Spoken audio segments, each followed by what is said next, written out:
From the headquarters of Telesur English in Quito, Ecuador, this is From the South, and I am Sunny Gray.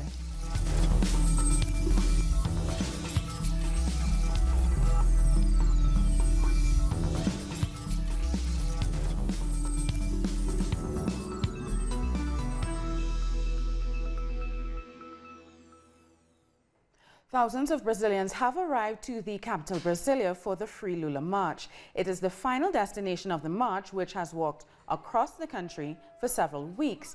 Thousands of campesinos and social movements are coming together to push for the former president, Luiz Inácio Lula da Silva, to be named as a candidate in the presidential election in October.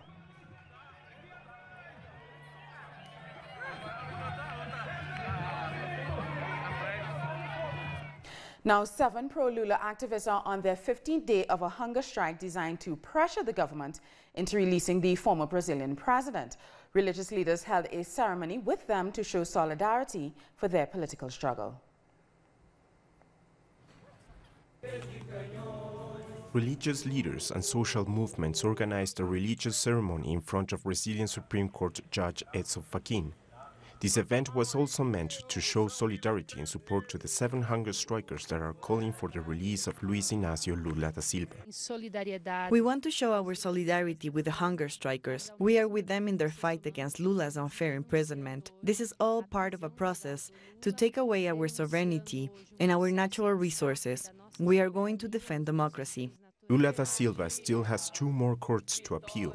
The strike hopes to urge the Brazilian court to reconsider detention until all appeals have been exhausted. This is a hunger strike for justice, for a more fair country, for equal rights. Religion should be for this, for life. Meanwhile, 5,000 campesinos marched towards Brasilia to support Lula in his quest to register for elections this Wednesday.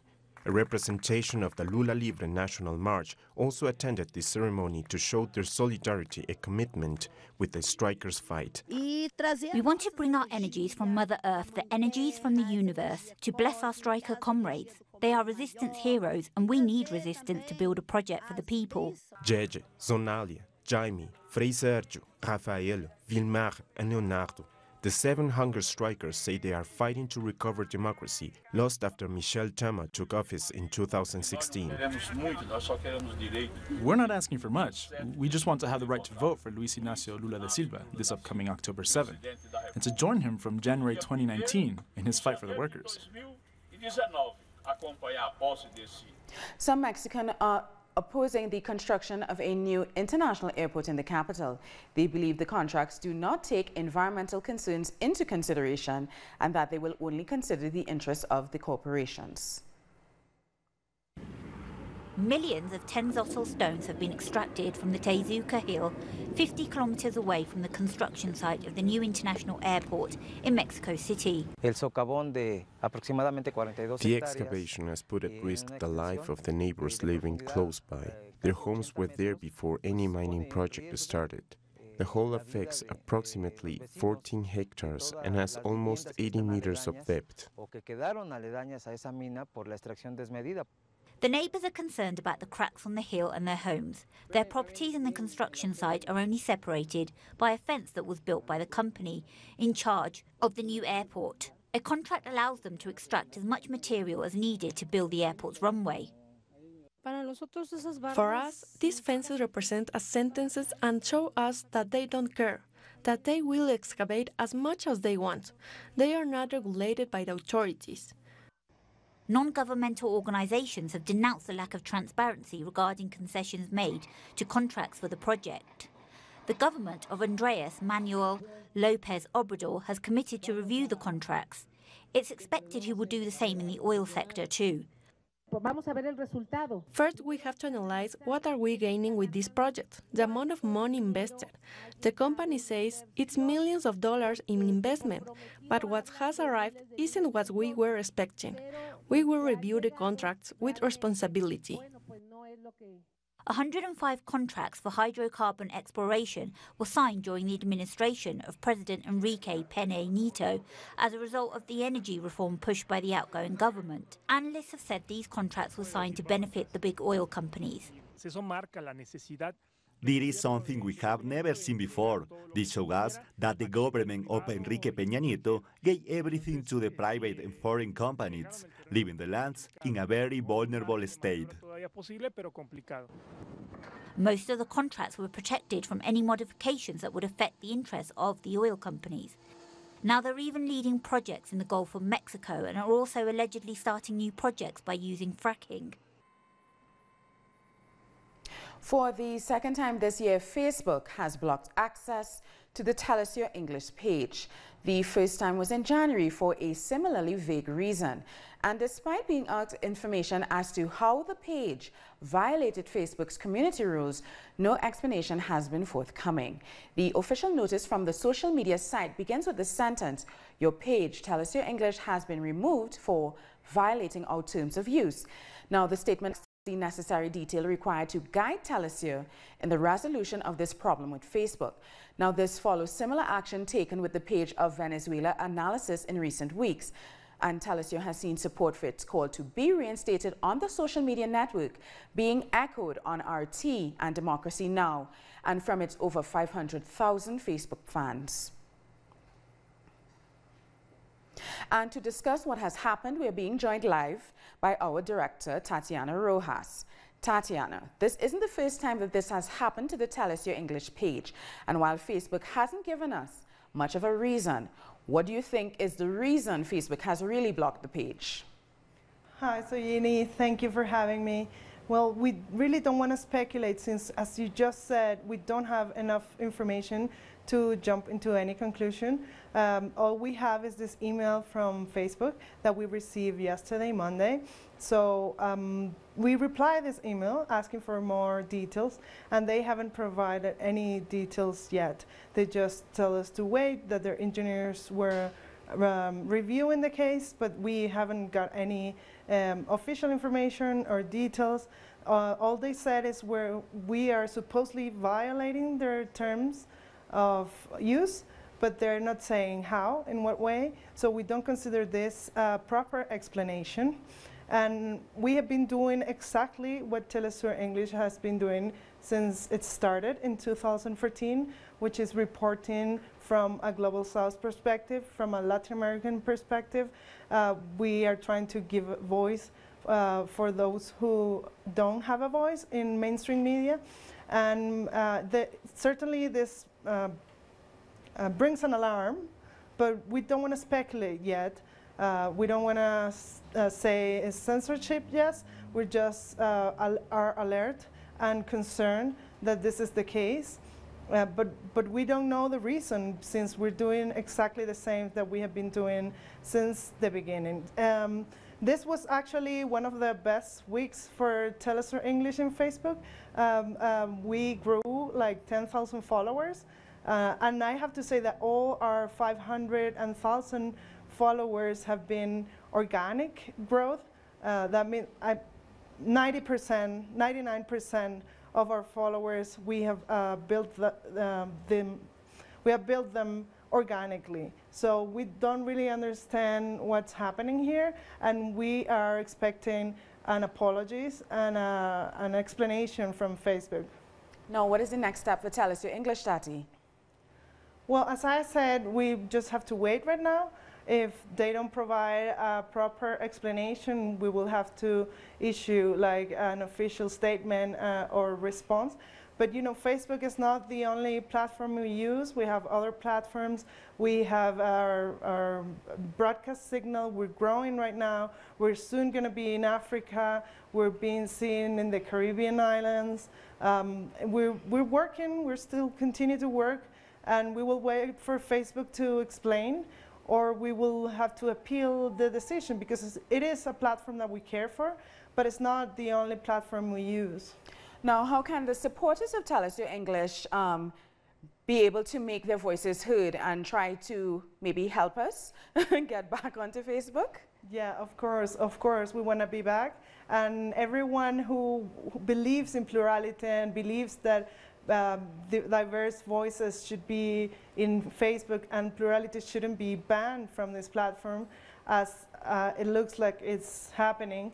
You can help us promote the hashtag BringBackTelesur, and you can also share the information about what has happened and request Facebook for an answer to the users and to the followers, and for those who believe in freedom of press and information.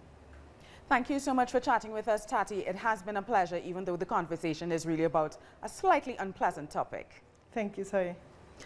Another news now. After 3 months of political turmoil, the Nicaraguan Institute of Tourism is launching a new campaign to encourage tourists to return to the country.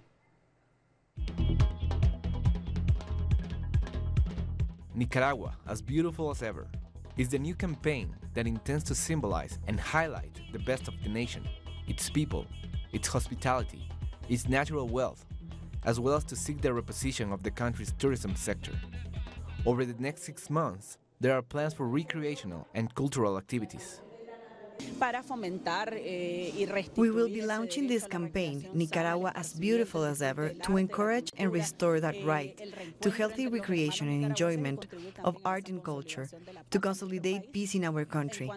We will also be doing a series of public and private missions in different markets at regional and international level to let them know what we have to offer. More than 200 people participated in the launch, which will have 5 phases. Among them are the relaunch of each one of the most attractive tourist destinations between August 21 and September 3. I have been working on 4 proposals for agrotourism, and we were waiting for an initiative like this one that is happening right now. This gives us hope, and we feel that we can regain our identity that was being taken away from us. We are now hopeful and happy. Idalia shows off the typical sweets that she makes. It has been her source of income for years. The sales dropped, but now she trusts that it will recover. In economic terms, the losses in tourism during the nearly 3 months of crisis are around $270 million. I think it's very good. It's good because we are already selling more products and people come from all over to buy from us. In the coming months, Nicaragua will be promoted in 11 international tourism fairs. More news in a minute, but first here's a video from our team in multimedia.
Welcome back. Venezuela's chief prosecutor, Tarek William Saab, has said that 2 high-ranking military officers have been arrested for their involvement in the August 4th drone attack on President Nicolas Maduro. 14 people, including a lawmaker and several young men, have been arrested, while another 20 suspects remain at large, including in neighboring Colombia and the United States. The government has said that the drone attack was carried out by 11 hitmen recruited during the anti-Maduro demonstrations and trained across the border with Colombia. Yesterday, Monday, August 13, just a few hours ago, the citizens Juan Requesens, Colonel Pedro Javier Zambrano Hernandez, the Division General of the Bolivarian National Guard Alejandro Pérez, Brian de Jesus Oropesa Ruiz, Janine Fabiana Pernia Coronel, Luis Alberto Guerra Jiménez and José Gregorio Blanca García were presented to the court. Jiménez and Blanco García, the last two, were asked for a substitute injunction because they do not have a direct implication. In Ecuador, a bus crashed, killing 24 tourists, most of them Colombians and Venezuelans. The bus crashed 30 kilometers from the capital, Quito, in a section of the road called the Curve of Death, near the tourist town of Papayata. There have been 3 bus accidents in Ecuador in the last 48 hours. At 3 in the morning, we were dispatched by the emergency center to a traffic accident. Upon our arrival, we verified in the Papayacta area the overturning of a bus with 4 impeds hit a bank, causing the death of 24 people, including 21 adults and 2 children. 14 people were transferred to hospitals. The former president of Uruguay, José Pepe Mujica, announced his resignation as a senator due to his advanced age and exhaustion. Mujica has published a statement announcing his resignation. He says while he will not be retiring from his political activities, he will not be running for another presidential term. Our correspondent in Montevideo has more. Former President José Mujica has resigned as senator. He sent a statement to the vice president and current president of the lower house, Lucia Topolansky. On the statement, he said that he's exhausted and he doesn't have the strength to work for the Senate anymore. He also said he will work in the next years along his political party and social movements to fight for social justice and also support his party in the upcoming presidential elections. After the 6th round of dialogue with the ELN, social organizations have called on Colombian President Ivan Duque to renew the negotiations as soon as possible. Social organizations are demanding that President Duque listen to civil society and insist in a permanent dialogue with the ELN. On Tuesday, President Duque named Miguel Ceballos Arevalo as a High Commissioner for Peace.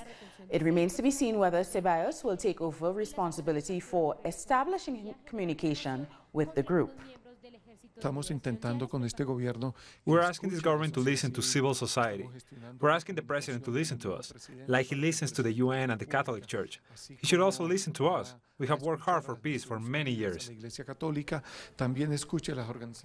The Chilean government asked the Vatican on Tuesday, August 14th, to hand over documents related to the accusations of sex abuse committed by the clergy in Chile against minors, as local prosecutors stepped up raids of Roman Catholic Church's offices in Santiago.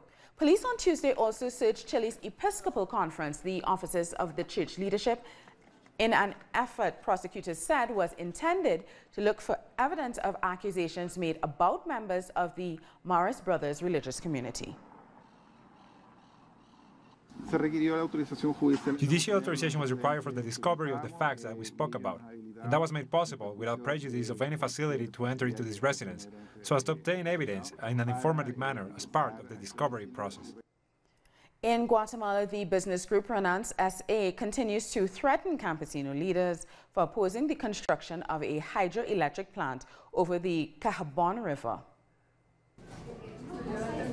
Rogelio Cac is one of the leaders of the Quechí people that has been politically persecuted by the state and by the hydroelectric company Renace S.A. This time, he appeared in court. The public prosecutor's office charged him with 2 crimes: legal detention and incitement to commit a crime. We did everything we could to prove his innocence, but after some time the judge decided to charge him. Y decisión del juez decidió ligar mi patrocinado a proceso. Rogelio is native of the Panzamalá de Carchá community in Alta Verapaz. He was captured and incarcerated after leading a communal land claim against the hydroelectric company Renace S.A. They are occupying our reserve. That's why we've come here to see how we can recover this land. But unfortunately, it didn't turn out well. That is why they ordered the arrest of Rogelio CAC. Authorities have issued 3 other arrest warrants. People in the community are worried about this because they say the justice system is criminalizing them for defending their land. Many are now in jail only for defending their territory.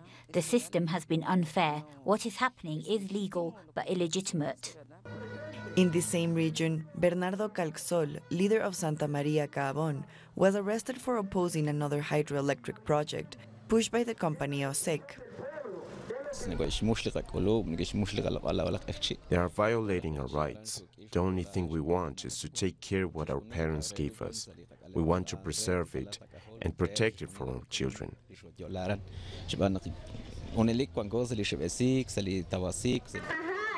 Community leaders say that they are persecuted by the private companies that are leading the construction of various hydroelectric plants near the Caabón River.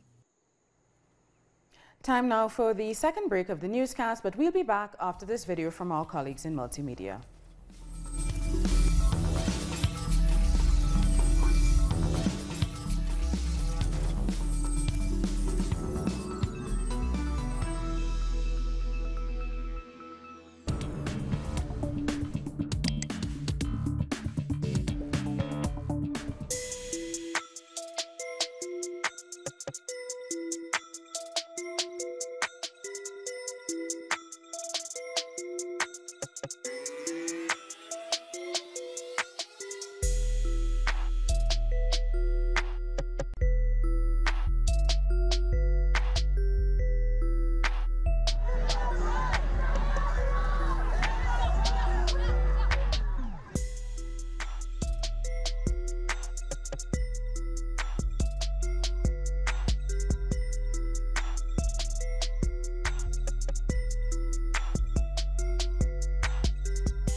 Welcome back. At least 35 people have been killed in the collapse of a motorway bridge in Genoa, Italy.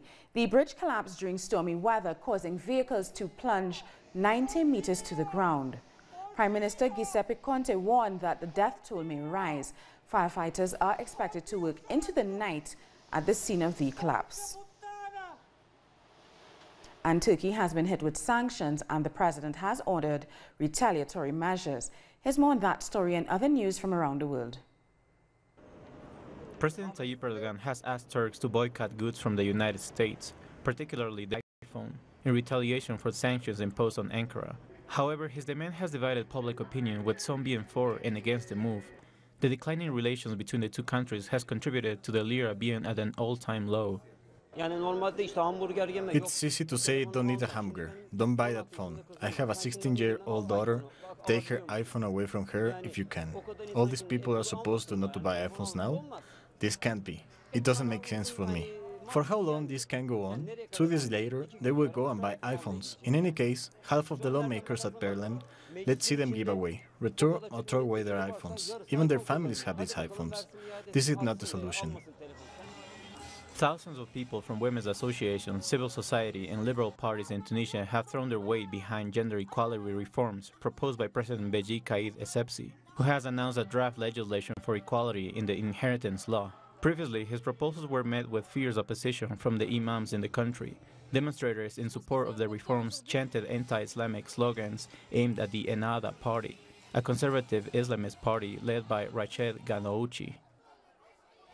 Filipino activists have held a vigil to demand an apology from the Japanese government for the use of comfort women during the occupation in the 1940s.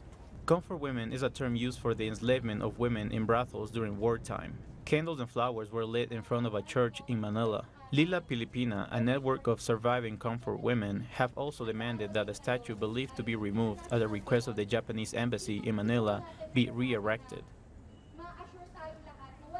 And finally, a trapped whale has been rescued in the seas of the Chilean Patagonian region this week thanks to a coordinated effort. The whale was stuck in a fishing net, leading Chile's Maritime Authority to call on fishermen to remove the nets after the rescue. A convoy made the 3+ hour trip off the coast at Puerto Williams to arrive at the site where the whale was trapped.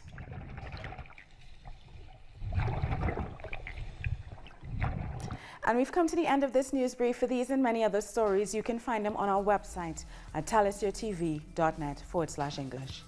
And join us on social media, YouTube, Twitter, and Instagram. For Talisyo English, I'm Soini Gray. Thank you for watching.